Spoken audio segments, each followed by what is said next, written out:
Na política, a regra que vale é prometer que vai fazer um monte de coisa para gerar notícia e depois não fazer nada do que prometeu, porque afinal de contas ninguém cobra, ninguém fiscaliza, ninguém se lembra do que aconteceu. O pessoal está sempre prometendo coisa nova, mas a gente está aqui para não deixar isso acontecer. O Elon Musk, né, o grande símbolo da extrema-direita mundial e aliado maior de Donald Trump, ele entrou para o governo americano com uma promessa que é muito sedutora dentro desse discurso neoliberal, que era de gerar uma eficiência tremenda no governo americano. Só para a gente trazer alguns números aqui, ele prometeu que iria gerar uma economia de 2 trilhões de dólares.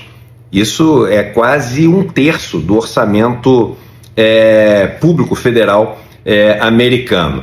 Isso ele faria através daquele departamento de eficiência do governo, o DOGE, né, nos Estados Unidos.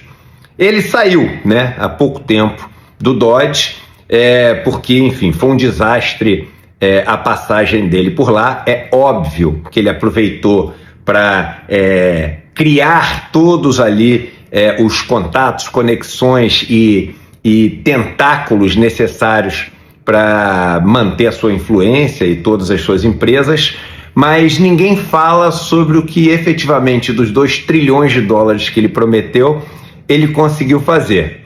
Pois sem muito alarde, ele saiu dizendo que tinha conseguido, né, uma economia de 170 bilhões de dólares, ou seja, ele prometeu 2 trilhões, né, e teria entregue menos de 10% do que ele prometeu. Só que as coisas vão ficando piores. O Financial Times fez uma análise detalhada e viu que os 170 bilhões de dólares que eles falaram que conseguiram economizar também são uma grande farsa. E o que você consegue verificar de uma maneira concreta seria uma economia de 31 bilhões de dólares. Então, nem 2 trilhões, nem menos de 10%, que são os 170, e seria de 30 bilhões de dólares. Dos quais, esses 30 bilhões de dólares, mais de um terço seria cancelando os contratos da USAID, que é a agência americana responsável por promover, né, desenvolvimento econômico nos países mais pobres e promover políticas que ajudem, né, países que vivem na miséria no mundo. Ou seja, mais de um terço dessa economia seria tirando, né, dinheiro que vai para os países mais pobres para diminuir a pobreza. Nada de eficiência, né? Parar de ajudar os países mais pobres. Só que aí vem a parte pior.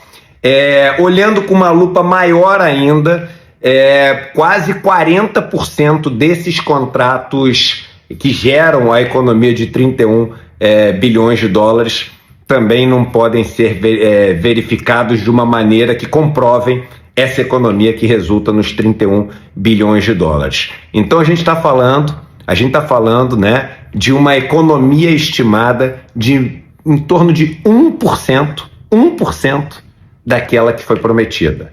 Vocês estão entendendo o que é isso? Ele prometeu que ia fazer uma economia de 100, no final vai entregar uma economia de 1, que é uma economia principalmente baseada em tirar o dinheiro dos países miseráveis, e a turma acha que o cara é um símbolo da eficiência, que é um símbolo, né, do sucesso das políticas neoliberais e de Estado mínimo.